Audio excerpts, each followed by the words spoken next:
ശ്രീ അന്വേഷണ സംഘത്തിന് നമ്മൾ പ്രാഥമികമായി മനസ്സിലാക്കുന്നത് നേരത്തെ ഈ പത്മകുമാറിന്റെ ഒരു മൊഴിയുണ്ട്. കാരണം സ്വർണ്ണപ്പാളികൾക്കായി ഉണ്ണികൃഷ്ണൻ പോറ്റി അപേക്ഷ നൽകുന്നത് സംസ്ഥാന സർക്കാരിനാണ്. ഈ അപേക്ഷയാണ് ദേവസ്വം ബോർഡിലേക്ക് എത്തിയതും എന്നുള്ളതും പത്മകുമാർ മൊഴി നൽകിയിരുന്നു. അതോടൊപ്പം തന്നെ ഉണ്ണികൃഷ്ണൻ പോറ്റിയുമായി കടകംപള്ളി സുരേന്ദ്രനുള്ള അടുത്ത ബന്ധത്തെക്കുറിച്ചും മൊഴിയുണ്ട് എന്നുള്ളതാണ് മനസ്സിലാക്കുന്നത്. ഒപ്പം ചില ചിത്രങ്ങളും ഒക്കെ പുറത്തു വരികയും ഈ ദേവസ്വവുമായി ബന്ധപ്പെട്ട പല കാര്യങ്ങളിലും പത്മകുമാറിനേക്കാളും കൂടുതൽ കടകംപള്ളിയും ഈ പറയുന്ന രീതിയിൽ ഉണ്ണികൃഷ്ണൻ പോറ്റിയും തമ്മിൽ അടുത്തുള്ള വരുന്ന ദൃശ്യങ്ങളും ഒക്കെ പുറത്തു വന്നതാണ്. അപ്പോൾ സ്വാഭാവികമായും അക്കാര്യങ്ങളിലൊക്കെ ഒരു വ്യക്തത വരുത്തേണ്ടതുണ്ട്. ഇതിൽ ഏറ്റവും പ്രധാനപ്പെട്ട കാര്യം എന്നുള്ളത് ഈ കടകംപള്ളി സുരേന്ദ്രനോട് പ്രത്യേക അന്വേഷണ സംഘം ചോദിച്ച ചോദ്യങ്ങൾ തന്നെയായിരിക്കും നിർണായകം.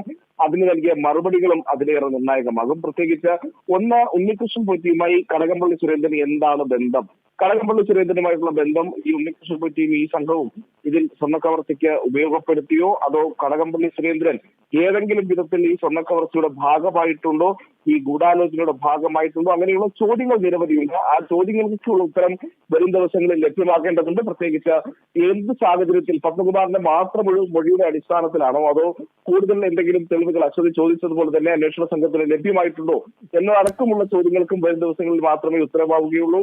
അതിൽ പ്രാഥമികമായി ലഭ്യമാകുന്ന വിവരങ്ങളാണ് ഇപ്പോൾ പുറത്തു വന്നിരിക്കുന്നത്. പ്രത്യേകിച്ച് കടകംപള്ളി സുരേന്ദ്രനെ പ്രത്യേക അന്വേഷണ സംഘം ചോദ്യം ചെയ്തു എന്നുള്ളത്.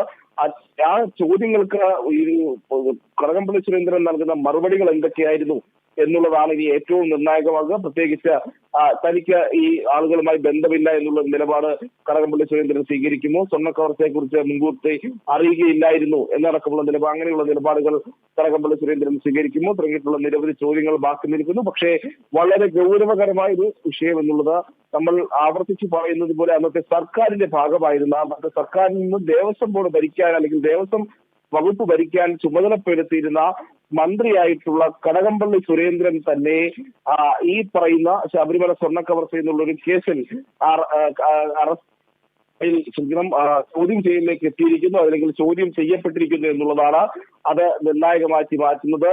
അതിൽ ഓരോ ഘട്ടം കഴിയും തോറും എന്തുകൊണ്ട് കടകംപള്ളി സുരേന്ദ്രനിലേക്ക് അന്വേഷണം പോകുന്നില്ല എന്നടക്കമുള്ള ചോദ്യങ്ങൾ ഉണ്ടായിരുന്നു. പ്രത്യേകിച്ച് ജലൻജീവി തന്നെ പല തവണ ഇത് സംബന്ധിച്ച് കടകംപള്ളി സുരേന്ദ്രന്റെ അന്വേഷണ സംഘം ചോദ്യം ചെയ്യാത്തതിന് പിന്നിൽ എന്തുകൊണ്ട് ഇത്തരം ചോദ്യങ്ങൾ നടക്കുന്നില്ല തുടങ്ങിയിട്ടുള്ള നിരവധി ചോദ്യങ്ങൾ ഉയർത്തിയിരുന്നു.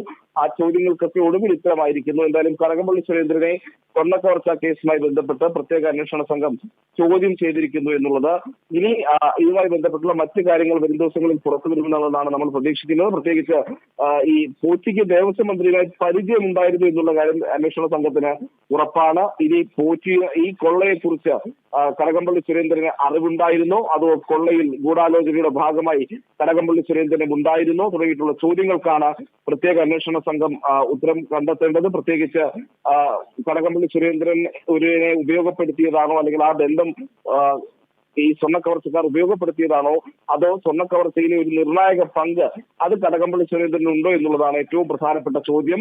എന്തായാലും ഇതിലൊരു വളരെ ക്ലാരിറ്റിയോടെ നമുക്ക് പറയാൻ കഴിയുന്നത് ഇത് കോടതിയിലേക്ക് പ്രത്യേക അന്വേഷണ സംഘം ഈ കോടതിയിലേക്ക് റിപ്പോർട്ട് സമർപ്പിക്കുന്ന ഘട്ടത്തിൽ SIT എന്തൊക്കെ കാര്യങ്ങൾ അതിൽ ഉൾപ്പെടുത്തും എന്നുള്ളതാണ്. അതോടൊപ്പം തന്നെ ഈ ശനിയാഴ്ച ഇത്തരത്തിൽ ചോദ്യം ചെയ്ത് കടകംപള്ളി സുരേന്ദ്രനെ വിട്ടയക്കുകയാണ് ഉണ്ടായത്. അപ്പോൾ സ്വാഭാവികമായും തുടർ ചോദ്യം ചെയ്യലുകൾക്കുള്ള സാധ്യതയുണ്ടാകും. ആദ്യഘട്ടത്തിൽ എടുത്ത മൊഴി അതൊപ്പം തന്നെ അത് പരിശോധിച്ച് അടുത്ത ഘട്ടത്തിൽ അന്വേഷണ സംഘത്തിന് തോന്നാവുന്ന സംശയങ്ങൾ അല്ലെങ്കിൽ വ്യക്തത വരുത്തേണ്ട വിഷയങ്ങൾ എന്നിവയ്ക്കൊക്കെ കടകംപള്ളി സുരേന്ദ്രനെ വീണ്ടും വിളിച്ചു വരുത്തേണ്ട ആവശ്യം വരും. പ്രത്യേകിച്ച് ശബരിമല സ്വർണ്ണക്കവർച്ച എന്നുള്ളതൊരു കവർച്ച എന്നതിനപ്പുറത്തേക്ക് രാജ്യാന്തര ബന്ധങ്ങളുണ്ട് അല്ലെങ്കിൽ രാജ്യാന്തര മാനങ്ങളുള്ള രീതിയിലേക്ക് വളർന്നു കയറുന്ന ഒരു കവർച്ചാ ശ്രമമായി അത് മാറുകയാണ്. അപ്പോൾ സ്വാഭാവികമായും അന്നത്തെ സംസ്ഥാന സർക്കാരിലെ പ്രധാനപ്പെട്ട ഒരാൾ ഇന്നത്തെ CPM തന്നെ ഏറ്റവും പ്രധാനമായ നേതാക്കളിൽ ഒരാൾ.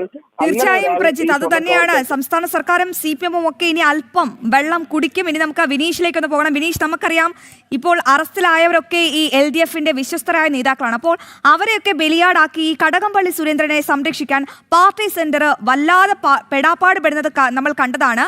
എന്തായാലും ഇപ്പോൾ ഒടുവിൽ ഈ സംരക്ഷണ കവചമൊക്കെ തകർത്തുകൊണ്ട് കടകംപള്ളി സുരേന്ദ്രനെ ഈ ചോദ്യം ചെയ്യലിന് വിധേയമാകേണ്ടി വന്നു. എന്തായാലും ഈ വരാനിരിക്കുന്ന തെരഞ്ഞെടുപ്പിൽ ഈ LDF അല്ലെങ്കിൽ സംസ്ഥാന സർക്കാർ ഈ സ്വർണ്ണക്കാർ അത് എങ്ങനെ മായ്ച്ചു കളയും വിനീഷ്?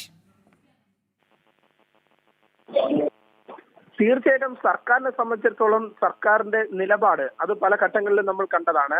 അത് സർക്കാരിനെ ബാധിക്കുന്ന തരത്തിൽ പോലും സർക്കാർ ഈ ഒരു വിഷയം മുഖവിലക്കെടുത്തില്ല. കാരണം മുഖ്യമന്ത്രി പിണറായി വിജയൻ ഏതൊരു വിഷയത്തിലും പ്രതികരണം നടത്തുന്ന മുഖ്യമന്ത്രി തന്റെ കീഴിൽ തന്റെ മന്ത്രിസഭാ കാലഘട്ടത്തിൽ നടന്ന ശബരിമലയിലെ കൊള്ളയെക്കുറിച്ച് ഒരു വാക്ക് പോലും പറയാൻ മുഖ്യമന്ത്രി ഇതുവരെയും തയ്യാറായിട്ടില്ല എന്നതാണ് ഏറ്റവും പ്രധാനപ്പെട്ട കാര്യം. അത്തരം ചോദ്യങ്ങൾക്ക് പോലും മുഖ്യമന്ത്രി കൃത്യമായ മറുപടി പറയുന്നില്ല. അന്വേഷണം നടക്കട്ടെ എന്ന നിലപാടാണ് മുഖ്യമന്ത്രി പല ഘട്ടങ്ങളിലും ഉന്നയിക്കുന്നത്.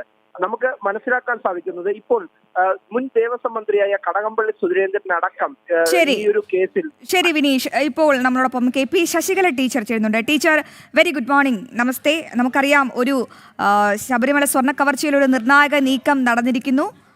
കടകംപള്ളി സുരേന്ദ്രനെ ചോദ്യം ചെയ്തിരിക്കുന്നു. മന്ത്രിസഭയിലെ ഒരു അംഗം, അതായത് ഈ അന്നത്തെ ദേവസ്വം മന്ത്രിയായിരുന്ന ഈ കടകംപള്ളി സുരേന്ദ്രൻ വഴിവിട്ട രീതിയിൽ ഈ സ്പോൺസർഷിപ്പുകൾ സ്വീകരിക്കുമ്പോഴും അല്ലെങ്കിൽ ഈ സ്വർണം കടത്തുമ്പോഴൊക്കെ ഈ മുഖ്യമന്ത്രിയുടെ ഓഫീസ് അത് അറിഞ്ഞിരുന്നില്ല എന്ന് പറയുന്നത് നമുക്ക് അങ്ങനെ വെള്ളം തൊടാതെ വിഴുങ്ങാൻ കഴിയുമോ ടീച്ചർ? അങ്ങനെ വിഡ്ഢികളല്ലല്ലോ കേരളത്തിലെ ജനങ്ങൾ. എന്തായാലും ഈ കൊള്ളയിൽ LDF-ലെ മറ്റുന്നതർക്കും ബന്ധമുണ്ടാകാനുള്ള സാധ്യത വളരെ വലുതല്ലേ? തീർച്ചയായും. കാരണം നമുക്കറിയാലോ, CPM ഒരു സംഘടനാ സംവിധാനം. അത് CPM അകത്തുള്ളവർക്കും പുറത്തുള്ളവർക്കും അറിയാം. അവിടെ കേവലം വ്യക്തികൾക്ക് അങ്ങനെ തീരുമാനമെടുക്കാനോ ആ കാര്യങ്ങൾ നടപ്പിലാക്കാനോ സാധിക്കില്ല എന്നുള്ളത് ഉറപ്പാണ്. അപ്പൊ അവിടെ ഇപ്പോ ആര് ദേവസ്വം ബോർഡ് പ്രസിഡന്റ് ആവണം, ആര് മെമ്പർ ആവണം, ഇത് പാർട്ടിയുടെ തീരുമാനമല്ലേ. ആ വ്യക്തികൾ യോഗ്യത തെളിയിച്ചോ അല്ലെങ്കിൽ ജനങ്ങളാൽ തിരഞ്ഞെടുക്കപ്പെട്ടോ വന്നതല്ലല്ലോ. അപ്പൊ പാർട്ടി ഒരാളിൽ വിശ്വസിച്ച് അവരെ അധികാരം ഏൽപ്പിക്കുമ്പോൾ പാർട്ടിയെ മറികടന്നുകൊണ്ട് അവിടെ എന്തെങ്കിലും നടത്താൻ അവർക്ക് സാധിക്കും. അത് പാർട്ടി അറിയാതൊന്നും നടക്കില്ല. അപ്പൊ അതുകൊണ്ട് തന്നെ LDF